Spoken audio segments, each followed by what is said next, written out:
I always feel sick when I look at the clay butterfly up on my mantelpiece.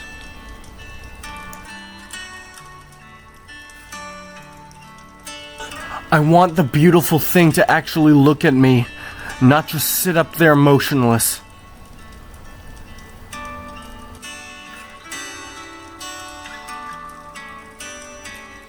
I think of throwing myself into the ocean, just so I don't have to deal with the pain of looking at it.